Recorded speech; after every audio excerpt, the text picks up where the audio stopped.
पुनः आपके सम्मुख उपस्थित हूँ।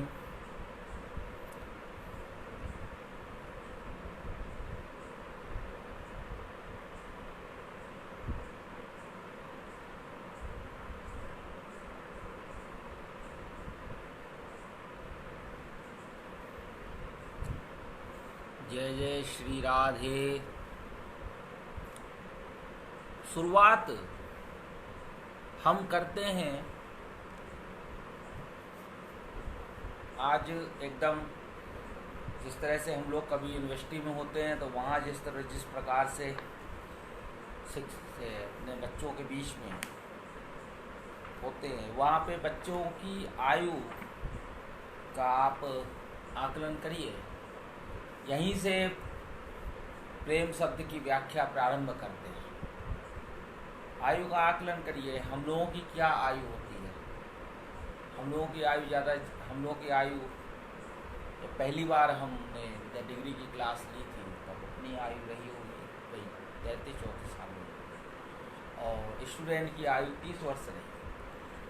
और श्रृंगार के सारे लक्षण इस आयु में उपस्थित रहते हैं। सामने जो स्टूडेंट है उसको जिस समय प्रेम तत्व से संबंधित छंद को बताया जा रहा है उस समय वो हर प्रकार की वहाँ पर आकांक्षा करता है, हर प्रकार का प्रश्न उसके मन में आता है, और सारे लोग बहुत अधिक मैच्योर होते हैं दिमागी रूप से, हर प्रकार का उलझुल क्वेश्चन भी करते हैं। उस समय यदि शिक्षक तर्कसंगत उत्तर न दे पाया तो उसका उपहास भी उड़ता है। इन्हीं सब कारणों से, ये जो मौलिक कारण है, मूल कारण है, इन्हीं सब कारणों से डिग्री की क्लासेस में बच्चे गायब होने लगे, क्योंकि शिक्षक किताबी ज्ञान शिक्षक को बहुत है। प्रेमचंद ने क्या कहा ये बिल्कुल छाँट के पता है, कूट के पता है। प्रेमचंद महाराज ने क्या कहा, एक एक बात प्रेमचंद की पता है और अंदर तक पता है। और ये मान के सारी बातें सब लोग पता रखते हैं कि हमारी बुद्धि असीमित है और हमारा हृदय भी असीमित है। और यदि बुद्धि असीमित है तो बुद्धि थकती क्यों है? थकने का कुछ तो कारण होगा। बुद्धि के थकने का कुछ तो कहीं तो कोई तो कारण होगा, तभी बुद्धि थकती है। असीमित वस्तु की कभी भी असीमित वस्तु में थकान नहीं आनी चाहिए। जिसकी शक्ति असीमित है फिर भी बुद्धि थक जाती है। जीवात्मा असीमित शक्ति युक्त है, बुद्धि के पास सीमित शक्ति है। ये बुद्धिवादियों ने ये मिथ्याचार फैलाया, मिथ्या बात फैलाई संसार में कि हम लोगों के पास में अपरिमित बुद्धि है। ये सरासर झूठ बात है। अगर हम लोगों के सबके पास अपरिमित बुद्धि होती तो दुनिया में हर आदमी ने पीएचडी कर लिया होता। आधे तो बीच रास्ते में पीएचडी छोड़ के भाग जाते हैं। कहते हैं हम क्या करेंगे, अपना मत्था फोड़ के, बिल्कुल सिर में दर्द हो जाता है, दिमाग की दवाइयाँ चालू हो जाती हैं और कुछ लक्ष्य नहीं मिलता। और यहाँ तक उदाहरण दे देते हैं कि जिस प्रकार से हम लोग केले के पत्ते को छीलते जाएं, अंत में निकलता कुछ नहीं है। हम लोग जो कि वैष्णव हैं इसलिए एक अन्य उदाहरण भी दिया जाता है, इसलिए उदाहरण नहीं दे रहे हैं। अन्य में क्या मिलता है? कुछ नहीं। वैसे ही पीएचडी करने के बाद क्या मिलता है? कुछ नहीं। सन 2000 के बाद कोई भर्ती हुई नहीं है ठीक तरीके से, और रोज़ रोना पीटना मचाया जाता है कि पीएचडी भारत में शोध कार्य को बल मिलना चाहिए। शोध करने के बाद उससे पूछा जाता है तुम्हारी पीएचडी सही है कि तुम्हारी पीएचडी गलत है, कि तुमने ऐसे ही फालतू फंड में पीएचडी कर रखी है, कहाँ से पीएचडी कर लाए हो, किस यूनिवर्सिटी से कर लाए हो। और पूछता कौन है? इंटर पास शिक्षा मंत्री सन 2014 से शायद 2017 तक आरूढ़ रहा भारत के शिक्षा मंत्रालय पर, और जो कि चुनाव भी नहीं जीते थे, वो सबको बताते रहे कि पीएचडी कैसे करनी है। सत्यानाश तो वहीं से हुआ। खैर जाने दीजिए, लोगों ने शिक्षा विभाग पर ध्यान नहीं दिया। हम लोग प्रेम तत्व की तरफ चल रहे हैं। प्रेम का जहाँ तक हमने विवेचन किया है, बहुत सारे संस्कृत के विद्वानों ने बहुत सारे उसके बातें सामने लाई हैं और बहुत सारे तरीक़ों से व्युत्पत्ति की गई है। हम लोग एक छोटी सी बात समझ लीजिए, हम लोग यदि हिमालय पर्वत के कण कण कण कण कण कण कण कण का विवेचन कर डालें कि हिमालय पर्वत इन कणों से बना है, हिमालय पर्वत में इतने बर्फ़ के टुकड़े हैं, फिर भी हम लोग हिमालय पर्वत नहीं निर्मित कर सकते। उसी प्रकार से यदि हम लोग प्रेम के शब्द के भीतर के भीतर के भीतर के भीतर के भीतर चलते भी चले जाएं, तो भी प्रेम शब्द को सामने किसी के भी सामने हम ठीक तरीके से व्यक्त नहीं कर सकते। पूर्व काल में भी हमने एक दिन अविगत गति कछु कहत न आवे, जो गूंगो मीठे फल को रस अंतर मन ही भावे, इस छंद को उद्धृत किया था और इसमें अविगत शब्द को मैंने प्रेम से ही निरूपित किया था। और वो जो निरूपण था वो उसका हमने बाद में अपने सर जी हैं कानपुर में, बहुत अच्छे हैं संस्कृत के, उनसे हमने उसको प्रमाणित भी करवाया था। तो उन्होंने कहा बिल्कुल हो सकता है, प्रेमणा विचित्रो गति, प्रेम की विचित्र गति है, इसलिए अविगत शब्द प्रेम पर घट सकता है, प्रेम अविगत पे घट सकता है और विगत प्रेम पे घट सकता है। अब यहाँ से हम आज के दिन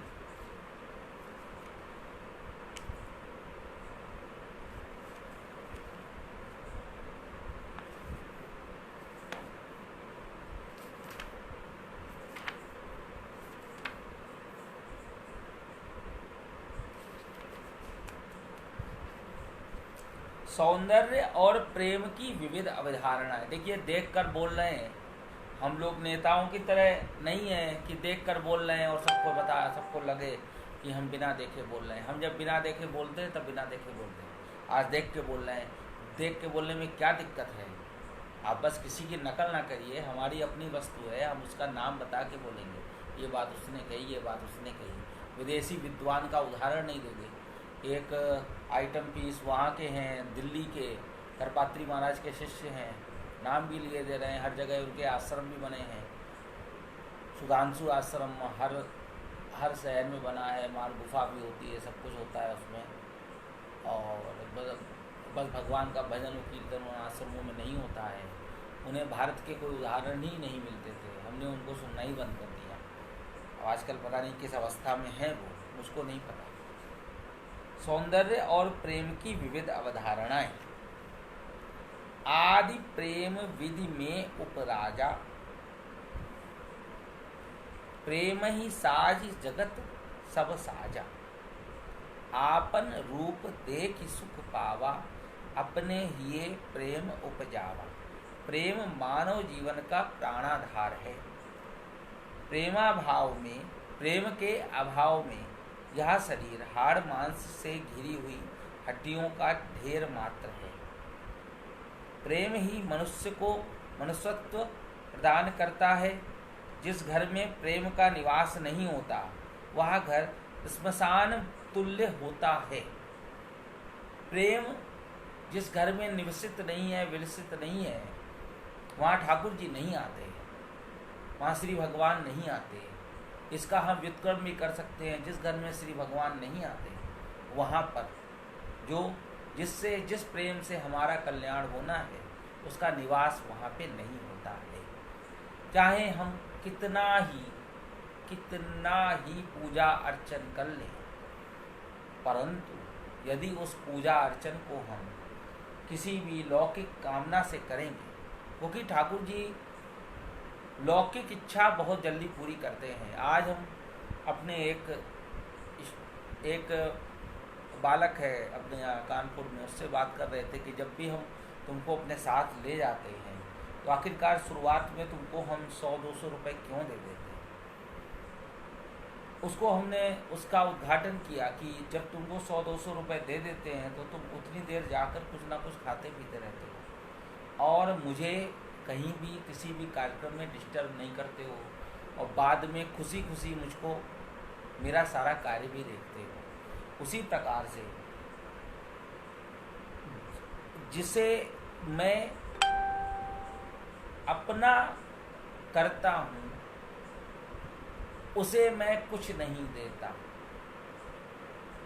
उसे ही सब कुछ देता हूँ जिसे मैं अपना नहीं करता।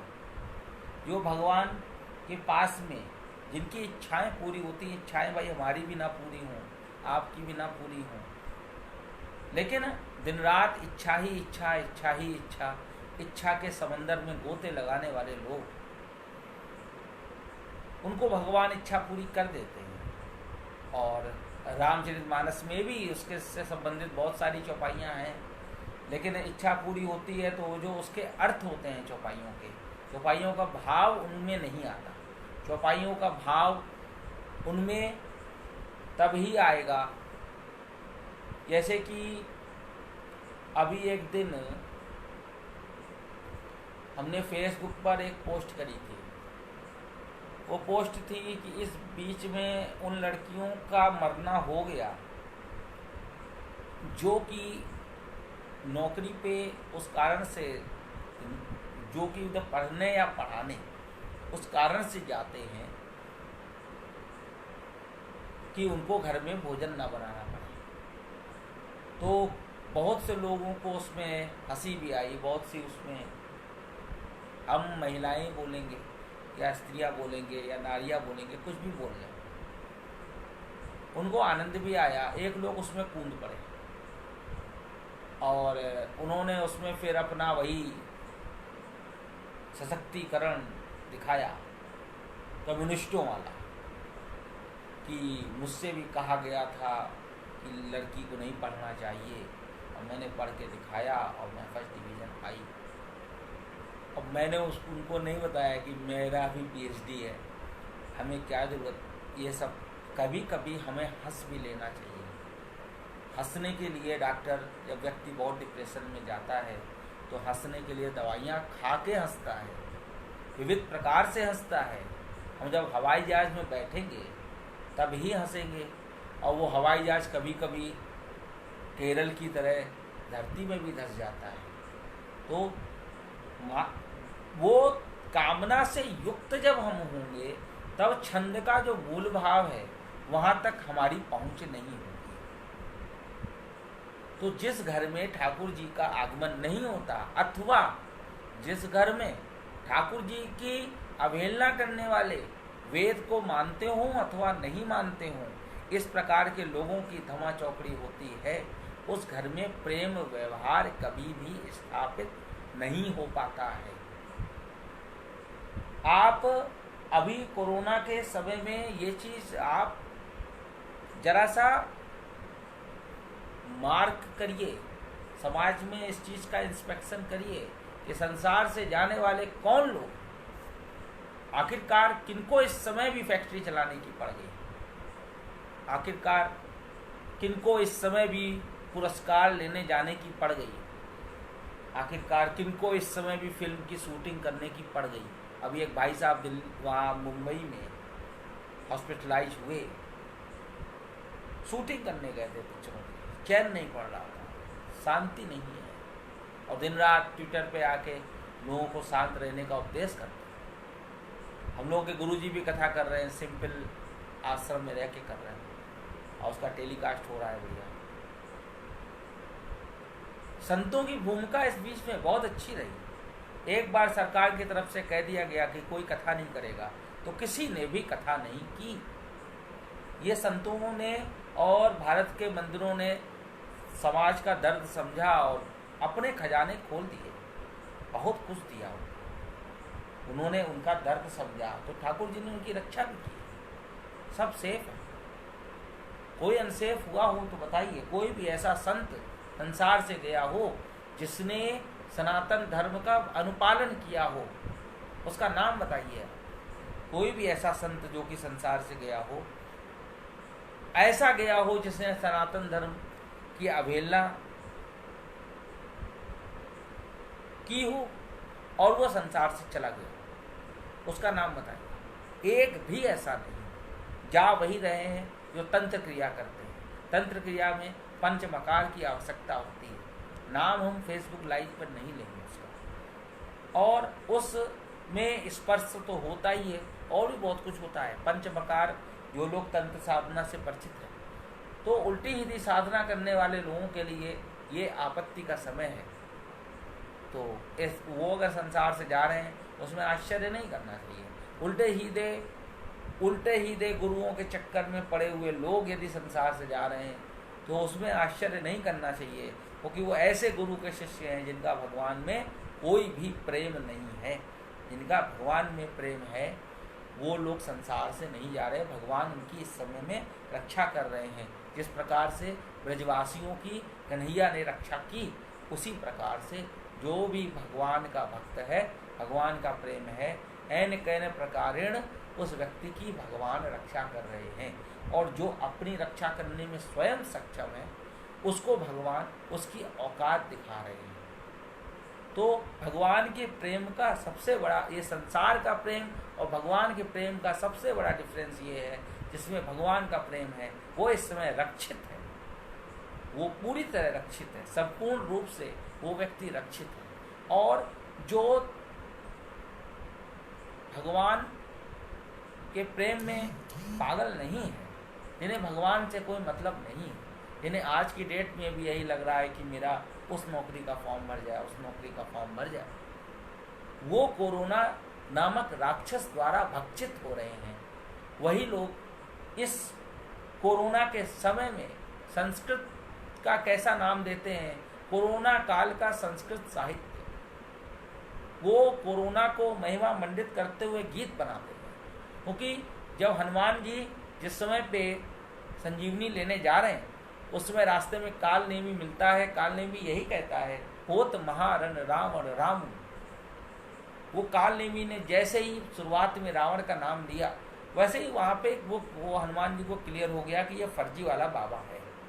उसी प्रकार से जो भी साहित्य से जुड़े हुए लोग कोरोना का महिमा मंडन कर रहे हैं, वो वस्तुतः कोरोना का प्रशस्ति गान कर रहे हैं। और वो तो आरक्षित हैं ही, उनकी तो रक्षा होनी ही नहीं है। और साथ में जो उनको सुन रहे हैं, जो उनके चक्कर में पड़ रहे हैं, उनका भी चक्कर संसार से खत्म होना है। क्योंकि इस समय completely filterization is going on. पूरी तरह पूरी दुनिया फिल्टराइज हो जाएगी। जो भी इस भ्रम में घर में बैठे हुए हैं कि हमारा तो कुछ नहीं होगा, मैं उस संस्था से जुड़ा हूँ, मैं उस संस्था से जुड़ा हूँ, मेरे यहाँ तो 1000 किताबें हैं, मेरे यहाँ 10,000 किताबें हैं, जो इन सब भ्रमों में हैं, या मेरे यहाँ एक भी किताब नहीं है, जो या मैं बहुत बड़ा इंजीनियर हूँ, या मैं बहुत बड़ा डॉक्टर हूँ, जिसमें भी ठाकुर जी का प्रेम नहीं है, उसकी रक्षा इस समय में नहीं होनी है और होनी भी नहीं चाहिए।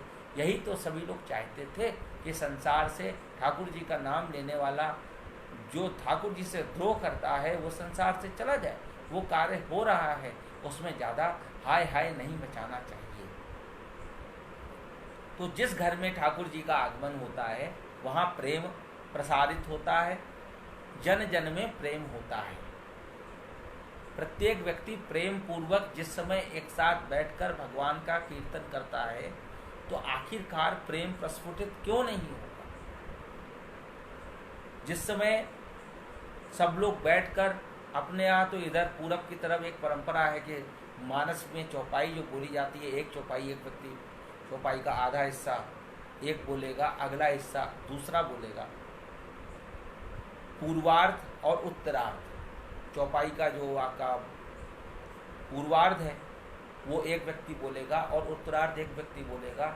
यदि उस समय बोलते समय कितने ही दुश्मन आपस में बैठे हो, अगर दुश्मन बैठे होंगे तब भी वो एक समय पे ठीक तरीके से प्रेम पूर्वक चौपाई को पढ़ने लगेंगे। तो आखिरकार भगवान के द्वारा हमारे परिवार में प्रेम का प्रस्फुरण कैसे नहीं हो सकता, अवश्य रूप से होता है। और भगवान का नाम सबसे सस्ता है। भगवान का नाम लेने पे कितना रुपया लगता है, कोई हमको जरा गिन के बताइए।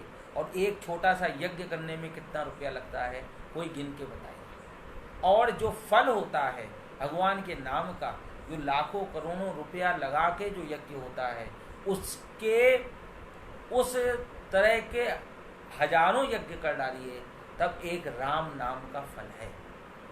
तो इसीलिए अपने यहाँ कहा गया राम रामेति रमे रामे मनोरमे सहस्त्र नाम तत्तुल्यम राम नाम वरानने। राम राम इति राम रामेति रमे रामे मनोरमे सहस्त्र नाम तत्तुल्यम राम नाम वरानने। तो भगवान का नाम जो है वो भगवान का नाम करोड़ों करोड़ यज्ञ अश्वमेधों के फल के बराबर है। पुत्र कामेष्टि करोड़ों करोड़ कर डालिए, उसका फल मिला दीजिए, एक पलड़े में वो रखिए, एक पलड़े में राम नाम रखिए, राम नाम वाला पलड़ा नीचे जाएगा और वो करोड़ों करोड़ अश्वमेध वाला पलड़ा ऊपर ही जाएगा। परंतु ये फलीभूत राम नाम तब होता है जब हम लोग उसके भीतर उस नाम का रस लेते हुए प्रविष्ट होते हैं। राम चरित्र जे सुनत अगाही रस विशेष तिन जाना नाही। जो इस चक्कर में पड़ता है कि ये सामने नीला रंग कैसे आ गया, ये पीछे कत्थई रंग कैसे आ गया, ये व्यक्ति नहीं बोल सकता। अच्छा, ये जो ज़्यादा नीला और हरा और पीला और लाल करते हैं, कभी भी जल्दी देखिएगा उनके गले में आपको कंठी नहीं मिलेगी। कंठी पहनने वाला व्यक्ति इस तरह के बेकार की बातें जल्दी नहीं करता है। कंठ पे श्री राधा रानी सदा सर्वदा विराजित रहती हैं, तो मुखारविंद से उल्टी सीधी बातें नहीं निकलती। कंठ जो हमारा जो जीवा है, यहाँ पे माँ सरस्वती का वास, और कंठ पे श्री राधा रानी जब होती हैं तो बढ़िया तरीके से वाणी बहुत बढ़िया हो जाती है। और जो व्यक्ति कंठी धारण नहीं करता वो वैष्णव नहीं है। वैष्णवों में सबसे ये बहुत बड़ा कुप्रचलन है कि इस समय में वैष्णवों में जो राम भक्ति धारा है उसके अंतर्गत लोग अभी कंठी धारण करने से हिचकिचाते हैं। कंठी जो कि कंठ पे आए वो कंठी है। कंठी और माला में भेद है। माला आपके माल की रक्षा करती है, ये माल है, ये यहाँ पे आती है माला, और कंठी आपके कंठ पे रहती है। और यदि आप कंठी धारण नहीं किए हैं तो आप भगवान राम के भक्त नहीं हैं, आप सिर्फ भ्रम पाले हुए हैं। आप राम को एक महापुरुष से अधिक नहीं मान पा रहे हैं। महापुरुष बहुत छोटी वस्तु है, और भगवान अनंत अनंत अनंत महापुरुष को जब मिला देंगे तब एक भगवान की कल्पना तैयार होती है, कल्पना का बिंदु तैयार होता है। महापुरुष बहुत छोटी चीज़ है। महापुरुष पुरुष से ऊपर महापुरुष आ गया, और भगवान तो बहुत महान है। वहाँ पे हम लोग उनको महापुरुष की श्रेणी पे नहीं रख सकते। यदि हम लोग कंठी धारण नहीं कर पा रहे हैं तो जो राम जन्मभूमि हम लोगों को प्राप्त हुई है, मात्र जमीन का टुकड़ा मात्र रह जाएगा। इसलिए कंठी धारण अवश्य करिए। कंठी धारण करने के उपरांत स्वतः ही बहुत सारी दुर्व्यसन जीवन से चले जाएंगे। बहुत से लोग कहते हैं कि हम शराब पीते हैं इसलिए कंठी धारण नहीं कर सकते। एक बार हिम्मत करके शराब थोड़े दिन छोड़िए और कंठी धारण करिए। श्री राधा रानी आपका शराब छुड़ाने का प्रयास करेंगी, या वो छुड़वा भी देंगी। और आधा मतलब शराब तो राधा रानी छुड़वाएंगी। आप नाम अपने गुरुदेव भगवान का लोगे कि हमारे गुरुदेव भगवान ने कमाल कर दिया कि कंठी के द्वारा कि मतलब उन्होंने शराब छुड़वा दी, जबकि गुरु जी ने जो कंठी धारण आपको कराई है उसके द्वारा आपका शराब छूट रहा है। उदाहरण के लिए आपको बताएं, जैसे हम लोग विद्यालय है तो विद्यालय में जैसे हाई स्कूल के बच्चे पास होते हैं, तो हाई स्कूल के बच्चे जब पास होते हैं तो कोई अपने स्कूल में मिलने आए चाहे ना आए, लेकिन ट्यूशन वाले टीचर से ज़रूर मिलने आता है। तो स्कूल मान लीजिए, जो स्कूल है उसको मान लीजिए भगवान, और ट्यूशन वाला टीचर मान लीजिए वो है गुरु। या स्कूल में भी वहाँ पर गुरुवर होते हैं, मौजूद होते हैं, लेकिन उनके दिमाग में यही होता है कि जो किया ट्यूशन वाले टीचर ने किया। इसी प्रकार से जो भी कमाल हम लोग के जीवन में भगवान करते भी हैं तो हम लोग यही समझते हैं कि हम फलानी संस्था से जुड़े थे इसलिए कमाल हो गए। उस संस्था का कोई कमाल नहीं है, संस्था के पास समय ही नहीं है। उनके पास अभी 4 कमरे, उनको 4 से 8 करने हैं, 8 से 16 करने हैं, 16 से 256 करने हैं। ऐसे उनको अपने यहाँ पर कमरों की मात्रा बढ़ानी है, उनको आपसे कोई मतलब नहीं है। आपके जीवन में जो भी कमाल हो रहा है सारा का सारा कमाल श्री भगवान श्री ठाकुर जी के द्वारा ही हो रहा है और आगे भी होगा। हम लोग जो भी रक्षित हैं, और एक तो रक्षित एक भक्षित, एक श्री भगवान द्वारा रक्षित, या तो श्री भगवान द्वारा आप रक्षित हो जाइए, या कोरोना जो कि भारत के महापुरुषों का, जो आजकल तथाकथित महापुरुष लिए झोला घूमा करते हैं, उनका आदर्श है, या तो उसके द्वारा भक्षित हो जाएंगे, या तो कोरोना के द्वारा भक्षित हो जाइए या श्री भगवान के द्वारा रक्षित हो जाइए। आपकी रक्षा सिर्फ मात्र मात्र मात्र मात्र मात्र श्री भगवान ही कर सकते हैं।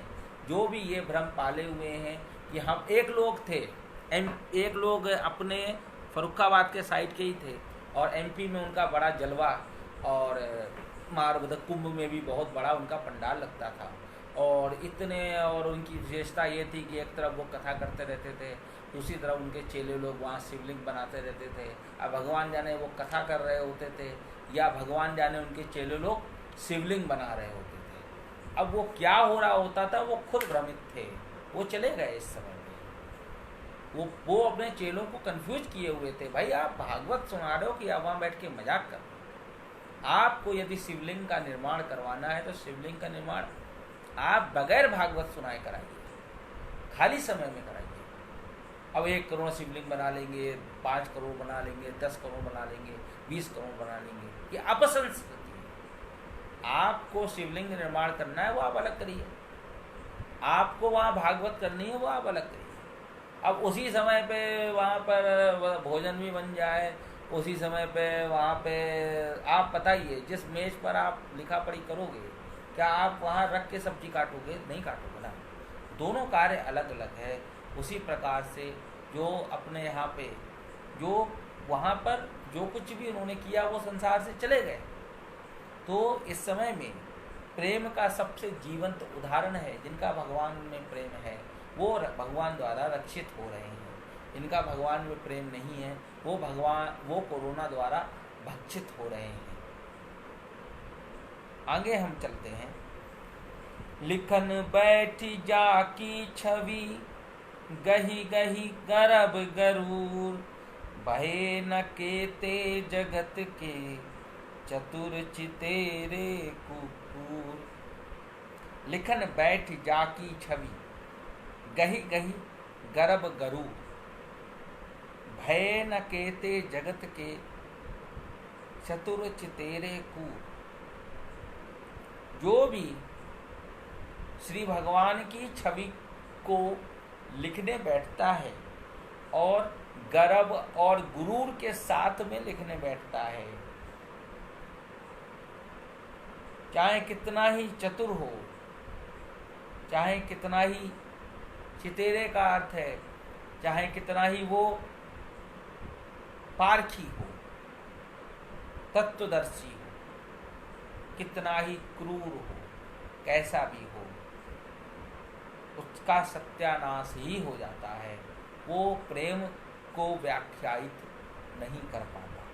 प्रेम के स्वरूप में के विषय में महर्षि नारद इस प्रकार कहते हैं, अनिर्वचनीयम प्रेम स्वरूपम मूकास्वादनवत। मूक आस्वादनवत अनिर्वचनीयम प्रेम स्वरूपम। यही जो उस दिन हमने अविगत गति कछु कहत न आवे, जो गूंगो मीठे फल को रस अंतर्गत ही भावे। ये जो हमने बात बोली थी उसका यहाँ पे नारद भक्ति सूत्र से प्रमाण है अनिर्वचनीयम प्रेम स्वरूपम। वहाँ जो बात आई, जो गूंगो मीठे फल को रस अंतर मन ही भावे, यहाँ से प्रमाण है इसका। सूरदास जी ने इसी एक सूक्ति वाक्य की वहाँ व्याख्या की है। लोग उसको निर्गुण निराकार पे ले जाकर उस छंद के मूल भावना की लोगों ने हत्या कर दी। अर्थात प्रेम को शब्दों में व्यक्त नहीं किया जा सकता। प्रेम का स्वरूप अनिर्वचनीय है। यह वह आनंद है जिसको व्यक्ति उसी प्रकार व्यक्त नहीं कर सकता जिस प्रकार गूंगा व्यक्ति मधुर रस से परिपूर्ण सुस्वादु भोज्य पदार्थ के स्वाद को नहीं व्यक्त कर पाता है।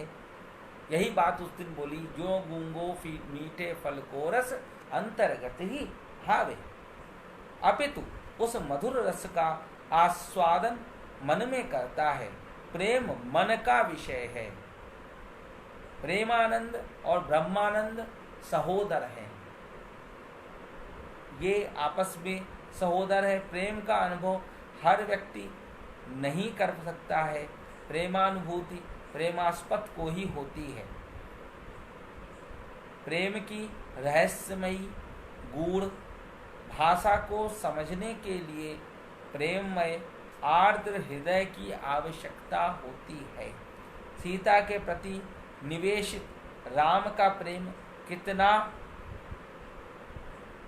घनिष्ठ है, कितना सघन है, कितना सांद्र है, कितना विशाल है, पर अपने आप में कितना सूक्ष्म है, इसका दर्शन प्रस्तुत चौपाइयों में। तत्व प्रेम कर मम अरु तोरा, जानत प्रिया एक मन मोरा, सो मन रहत सदा तो ही पाही, जानू प्रीति रस एतने ही माही। प्रेम का अनुभव मन को होता है और वह मन सदैव अपने प्रियतम के पार्श्व में रहता है।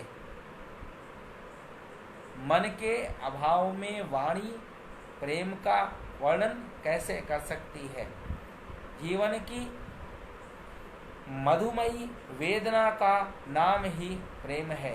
प्रेम सर्वश्रेष्ठ रस है, अन्य समस्त रसों का उद्गम स्थान है, उद्गम स्थान है। सर्वे रसाश्च भावाश्च तरंगा इव वारिधो उन्मज्जन्ति निमज्जन्ति यत्र स प्रेम संज्ञकः। प्रेम हृदय की सबसे मधुरतम भावना है। प्रेम ही हमारे गीतों हमारे काव्यों का प्रेरक रहा है। प्रेमाकुल हृदय में वेदना का प्राधान्य रहता है। प्रेमाकुल विरही हृदय प्रिय मिलन के लिए छटपटाता एवं तड़पता रहता है। इसी छटपटाहट, इसी तड़प का नाम ही विरह की वेदना है, विरह की धड़क है, विरह की अग्नि है। वह व्याकुलता, वह कसक, वह छटपटाहट जब उसके हृदय को वेद कर उसके होठों पर आ विराजती है, तब उसके उद्गारों को काव्य का रूप मिल जाता है। वियोगी होगा पहला कवि, आह से उपजा होगा गान, उमड़कर आँखों से चुपचाप वही होगी कविता अनजान।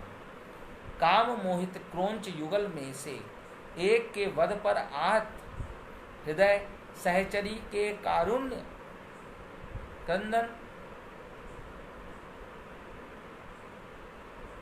ने आदि कवि वाल्मीकि के हृदय को झकझोर दिया।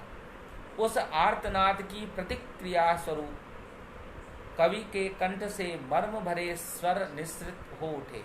मा निषाद प्रतिष्ठाम त्वं गमः शाश्वती समा, यत् क्रौंच मिथुना देख अवधि काम मोहितम।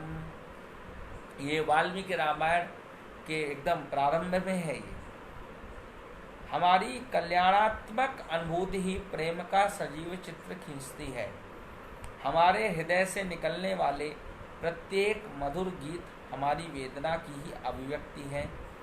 प्रेम मनुष्य को सर्वश्रेष्ठ भावना है। प्रेम ही मानव के जीवन का संबल है।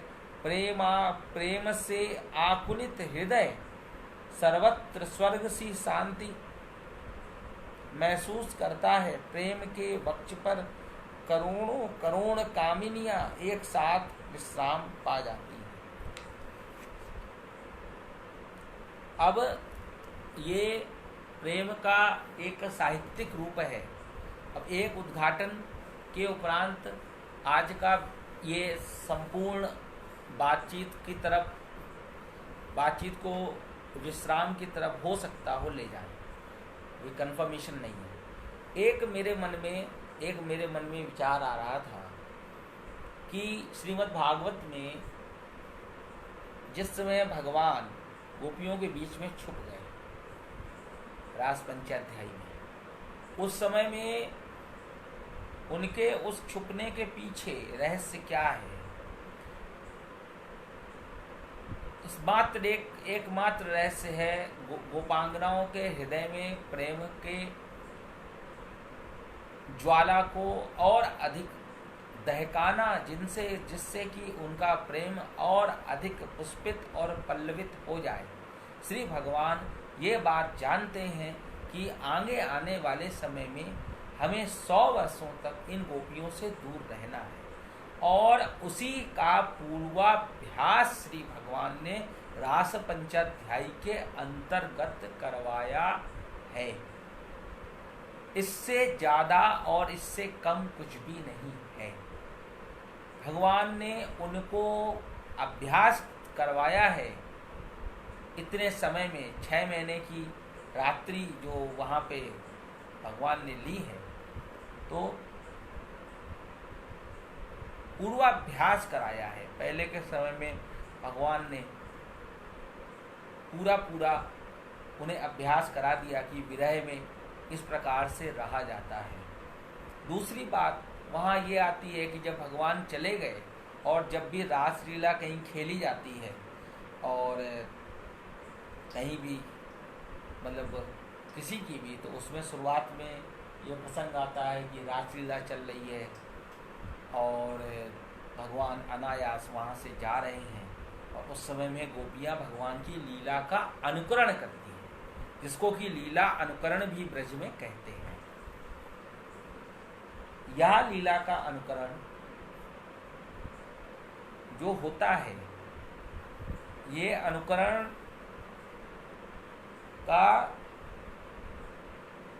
बहुत से लोग ये बात बोलते हैं वहाँ पर कि भगवान की लीला का अनुकरण करने से श्री भगवान वहाँ पे आ जाएंगे, इसलिए लीला का अनुकरण वहाँ पे गोपियाँ कर रही हैं। ये सही बात नहीं। आज हमारे मन में इसका उद्घाटन करने का मन है। यहाँ बात, वो जो बात है उनकी भी ये सब बातें सही हैं, वो उसमें गलती नहीं, लेकिन एक बात और जोड़ सकते हैं।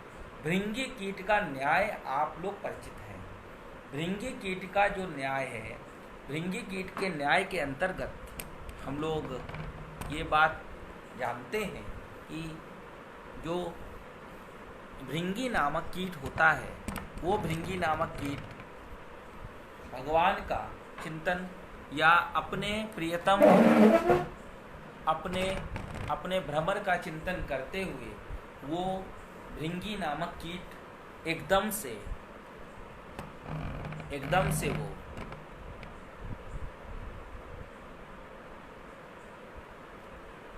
से वो उसी स्वरूप को धारण करने लगता है जिस स्वरूप में वो भ्रमर होता है। वो जो भ्रमरी होती है वो वहाँ पर भ्रमर का चिंतन सतत प्रारंभ कर देता है और वो भ्रमरी के भांति का हो जाता है, और वो भ्रमरी भ्रमर का चिंतन प्रारंभ करती है और वो अनायासी जिस प्रकार का भ्रमर का आव भाव चाव लुभाव होता है, उसी प्रकार का कार्य वो भ्रमरी वहाँ करने लगती है। यहाँ पर भ्रमर भगवान श्री कृष्ण है, जो कि वहाँ पर भ्रमर गीत में भी ये सिद्ध हो गया कि वो कृष्ण रस लालची तत्व है। सतत कृष्ण को रस की याचना है, रस चाहिए। और ये जो भ्रमरी है ये सतत कृष्ण का चिंतन कर रही है। और जो गोपियां हैं ये भगवान का चिंतन करते करते जब विरह वेदना हद को पार कर गई, जब सारी सीमाएं लांघ गई, तब इन गोपांगनाओं के भीतर भगवान जैसे लक्षण प्रकट होने लगे। जब हम लोगों को भगवान का विरह व्यापने लगता है, हद से ज़्यादा हम लोग विरह से के भीतर से होके गुजरने लगते हैं, तो अनायास ही हम लोग भगवान शिव के स्वरूप में पहुंच जाते हैं। और वहाँ पर ये गोपांगनाएं भगवान का चिंतन करते करते करते करते करते करते अनायास ही भगवान की लीला का अनुकरण प्रारंभ कर देती हैं। ये वहाँ का रहस्य है। वहाँ का रहस्य ये नहीं है कि यदि हम भगवान की लीला का अनुकरण करेंगे तो भगवान आ जाएंगे, ऐसा नहीं है। मीराबाई को भगवान मिल गए इसलिए मीराबाई नाचने लगी, नाच नाच के मीरा को भगवान नहीं मिले। इसी प्रकार से गोपांगनाओं का विरह इतना अनंत है, इतना अनंत है, इतना अनंत है कि वो भगवान के समान लीला अनुकरण में रत हो जाती हैं। ये और वही फिर पूरी रासलीला में वही लीलाएं फिर दिखाई देती है। माखन चोरी दिखाई देती है, गोवर्धन पूजा दिखाई देती है, पूतना वध दिखाई देता है। वही वहाँ पर गोपांगनाएं एकदम से भगवान का चिंतन करते करते भगवान का आवेश गोपांगनाओं में आया है, और उसके द्वारा गोपांगनाएं भगवान के स्वरूप को, भगवान की लीला को, भगवान के लक्षणों को प्राप्त हो रही हैं। और ऐसी और इसी गोपांगनाओं के इसी लक्षण को केंद्र में रखते हुए नारद भक्ति सूत्र में आया, यथा व्रज गोपिका नाम। जैसा गोपांगनाओं ने किया वही भक्ति है। हमारे में इतना अधिक इतना अधिक इतना अधिक इतना अधिक इतना अधिक भगवान की तड़प होनी चाहिए कि हमें पोस्टर बैनर से हम बाहर निकलें। इतनी अधिक भगवान की तड़प होनी चाहिए कि हमारे सामने प्रधानमंत्री भी आ जाए तो हमें पहचानने का समय न मिले। इतनी अधिक भगवान की तड़प होनी चाहिए कि हमारे सामने कौन है हमें होश न हो। और ये होनी चाहिए किस लिए? इसलिए कि हमें हंस से परमहंस की अवस्था में आना है। हमको भगवान की प्राप्ति का यही एकमात्र उपाय है, अन्य कोई उपाय नहीं है। अन्य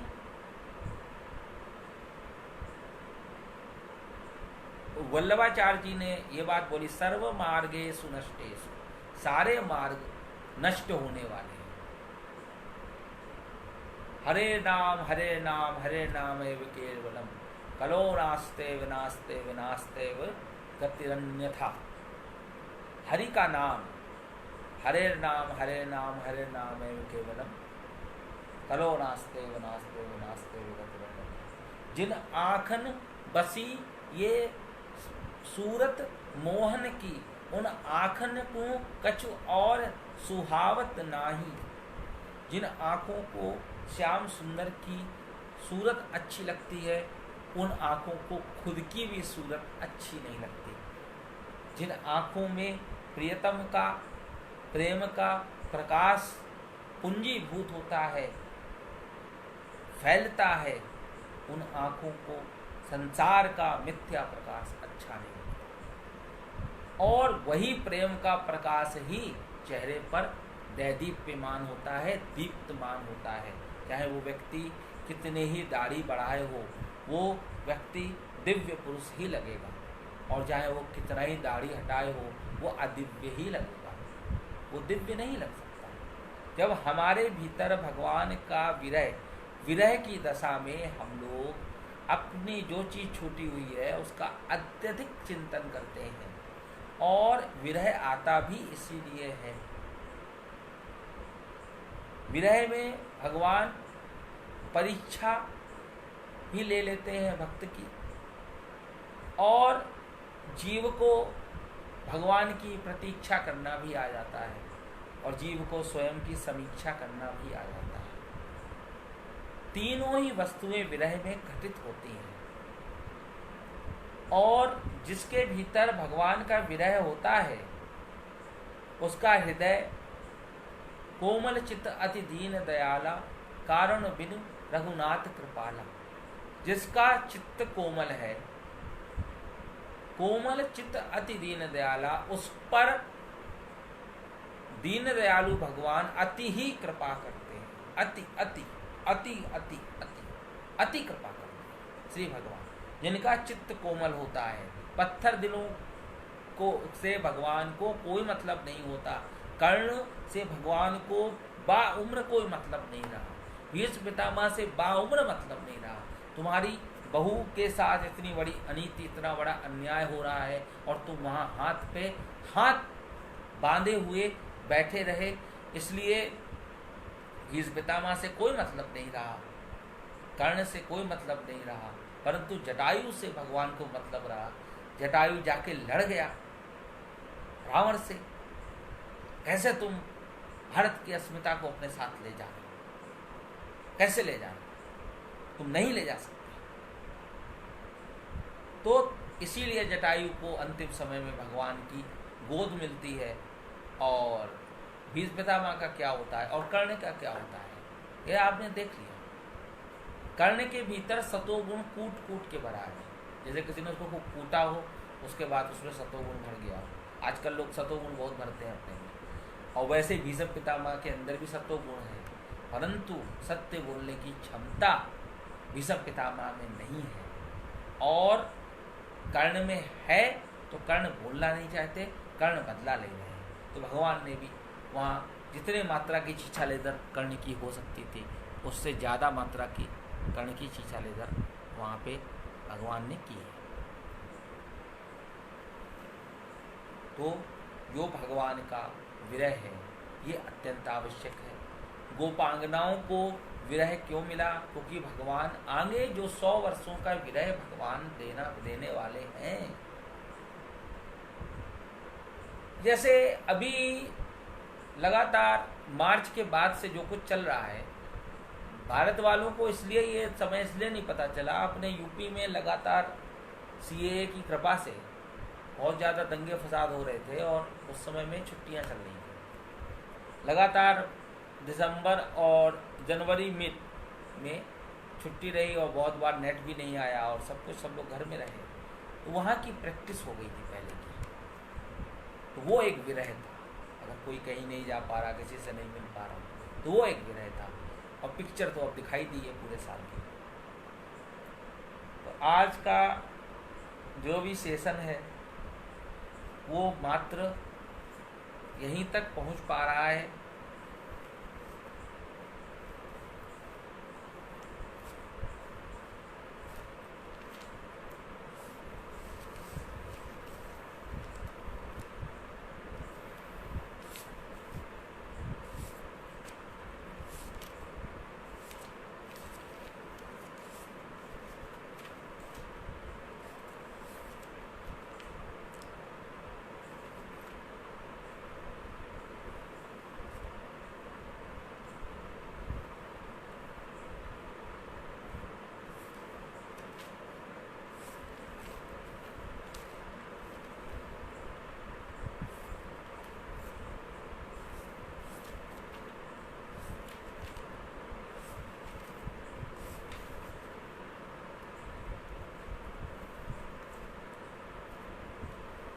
हाँ, श्रृंगार रस के 2 भेद जो हैं, ये राजा जय सिंह हैं आपके, जिन्होंने मतलब जयपुर शहर बसाया है।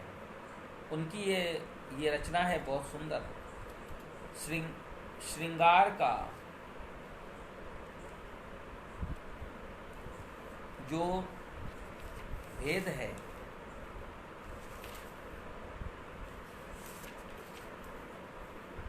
संयोग वियोग को लक्षण, एक नगर कै धाम में प्रीत चाह जो हो कंत, केहूँ मिलन बनै नहीं, बिरहु बढ़े अतिवंत। ये संयोग और वियोग, इसी को प्रेम वैचित्र्य का नाम दिया गया है।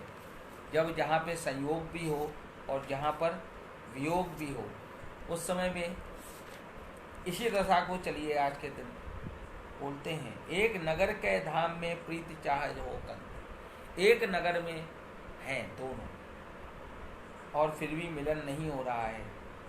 ये आपका संयोग की भी दशा है और वियोग की भी, दोनों साथ साथ भी हैं और दोनों आपस में मिल नहीं पा रहे, इसलिए वहाँ वियोग भी है।